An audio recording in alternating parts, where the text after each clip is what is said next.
The story begins with Jack giving his girlfriend Kate a quick farewell kiss at the airport. It's 1987, and Jack is leaving for a whole year to London to study investments.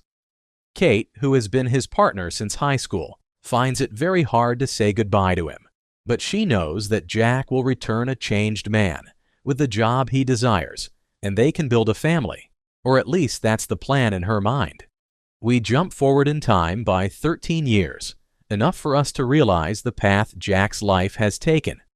Now he is rich and wakes up every night with a different woman in his bed.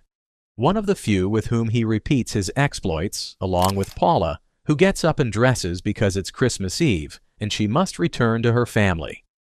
Being a perpetual bachelor, Jack enjoys living without any commitments and doesn't plan on changing for anyone. Besides, he is the leader of a company featured in Fortune magazine. Money, therefore, is never a problem. During a meeting, Alan, his head of analysis, gets distracted thinking about the upcoming family festivities.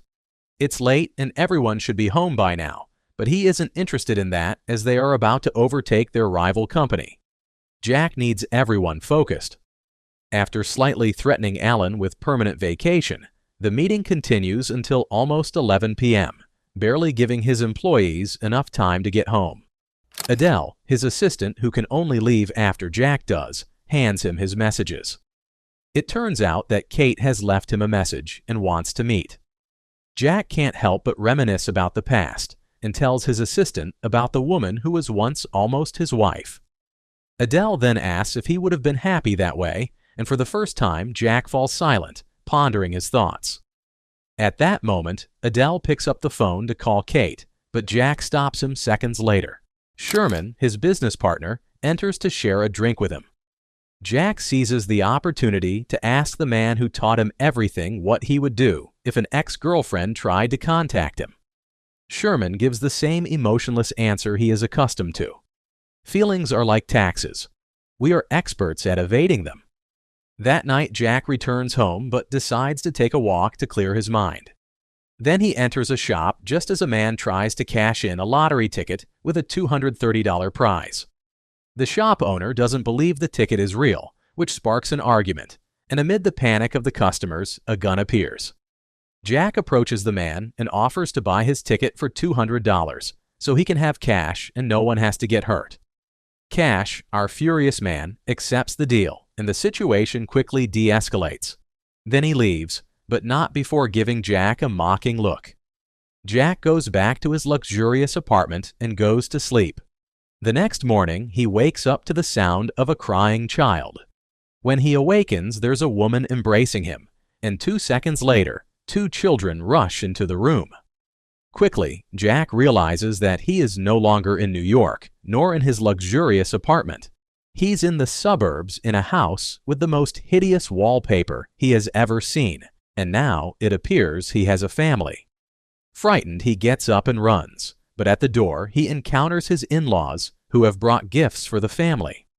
After realizing that his Ferrari is not outside, Jack takes his in-laws' car and drives into the city, where he tries to enter his building, only to be denied by the doorman.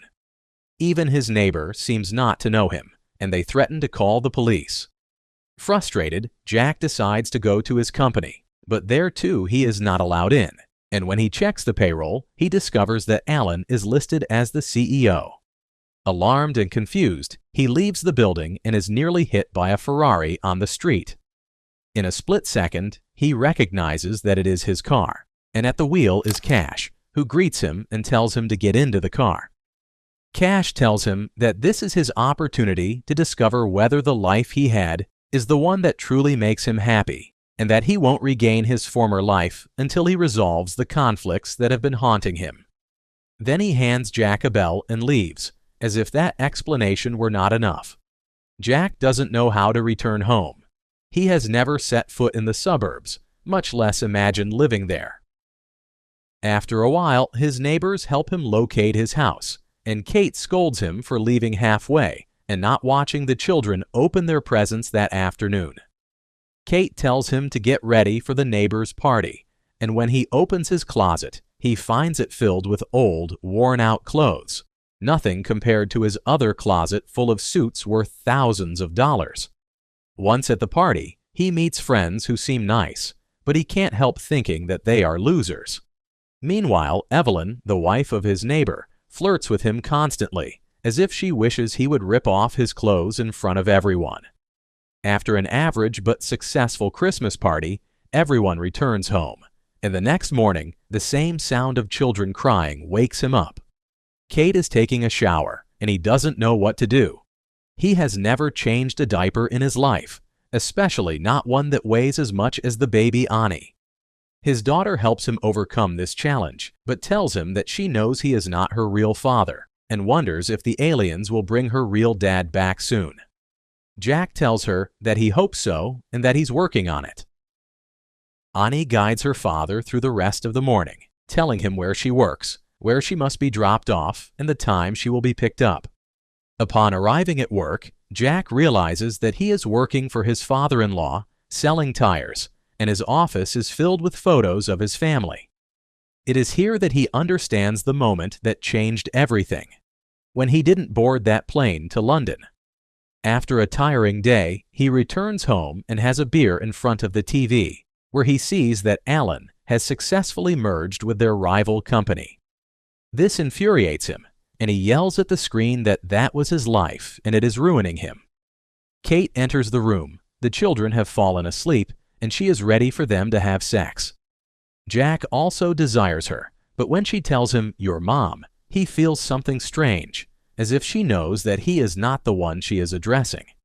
So he pretends to be asleep to skip the session with his wife. The next day, they go to the mall to buy some things they need, and Jack enters a clothing store where he tries on a suit like the ones he used to wear. Deciding to buy it, he calls the salesman, but Kate appears and tells him that this suit costs more than his car. $2,400 for a suit. He can't spend that much money.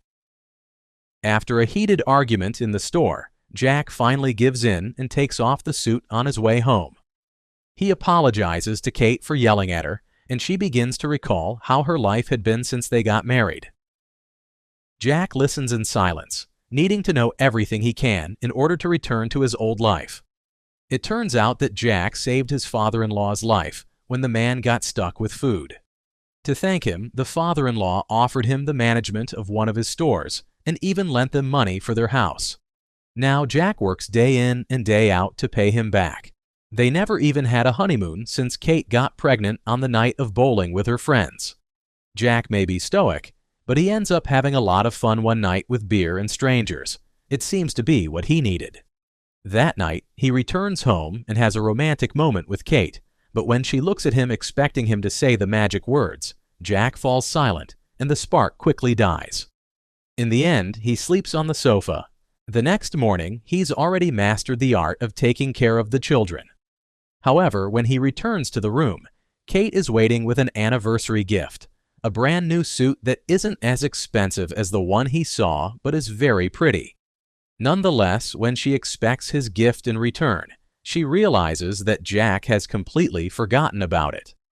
To make amends, Jack decides to show her a bit of his world and takes her to a very beautiful part of the city, something she wasn't expecting. There, he tells her that there is a reason he couldn't say the words she expected the previous night. He is feeling as if he's living someone else's life. To convince her, Jack recounts everything he learned in London, a dozen years of investment experience flowing out of him in seconds. Kate is confused, but she asks him where he would rather be. Jack looks at her with love and smiles. When she says, "right here," that night, they make love in a way that reminds him only of his high school years, reigniting the spark immediately. Every morning now, Jack enjoys time with his children while furtively sneaking moments with Kate in every corner of the house, like two lustful teenagers. Later that day, Sherman arrives at his shop. His car has broken down in front of the building, and he wants new tires. Jack invites him into his office, believing he can convince him of what happened. He explains how the merger was a mistake, providing data, analyses, and secrets that could have generated almost $800 million more than Sherman predicted. Sherman is impressed and leaves his card, wanting Jack to drive his car personally to the company that afternoon, and so he does. The car is ready and freshly polished outside the building. Jack, wearing his new suit, enters what used to be his domain, and during his meeting with Sherman, he brings in Alan, who ends up humiliated by Jack's knowledge and experience. Jack knows him inside and out and anticipates everything he will say. Before Alan can speak, Sherman proposes hiring Jack immediately, and Alan is unable to refuse. A few days later, Jack takes Kate into the city and shows her a handsome apartment. The company has offered him a position as an executive, and this could be his life from now on. However, the family's move to the city worries him. If he works so much, he will have less time with the children. But Jack is determined to go ahead, and that night they end up arguing. Jack is sitting in his living room when Kate approaches and tells him how much she loves him and how willing she is to make sacrifices for his happiness. It doesn't matter where they live, as long as they are together, even for a moment. Jack thought he would have everything he dreamed of. Returning to his millionaire life, but this time with the woman he had loved since youth. He doesn't care if he is the CEO. He's sure he will reclaim that in a couple of years. But now he is happy with the best of both worlds. After a night of restful sleep, Kate watches as Jack plays with Annie in the snow. Little Annie jumps on her father and tells him that the alien spaceship will come soon and that her real dad will return. But she doesn't want Jack to leave. He promises her that he won't, while buying a bottle of wine at the same store where he met Cash. There, Cash appears as the cashier, ready to help him. Seeing him, Cash smiles happily and asks if Jack has the bell with him. Jack shouts that he will not let anyone take away what he has achieved, but Cash says that he must make a decision. One cannot live two lives forever. Things work that way. Quickly, Jack returns home, where he sees Annie awake and goes over to speak with her. He tells her that her spaceship will return, but that he will come visit her soon. Then he tells Kate that he loves her and tries to stay awake as long as he can, but eventually he succumbs to sleep. The next morning, he wakes up in his luxurious apartment with Paula at the door, knocking to have their planned night of passion. As expected, Jack rejects her and drives his Ferrari to the suburbs, only to find that the house where he used to live with his family is now occupied by someone else. With Adele's help, he manages to locate Kate, who is also very successful and is moving to Paris for her dream job. Kate had only called because she found a box with her things and wanted to return it. Kate tells him that she is very busy, and Jack has no choice but to leave. But later, he follows her to the airport, and in front of dozens of people, he describes the life they once had. They were married, loved each other, and had 2 wonderful children, plus a father-in-law who was a real pain in the neck. But he endured it for her.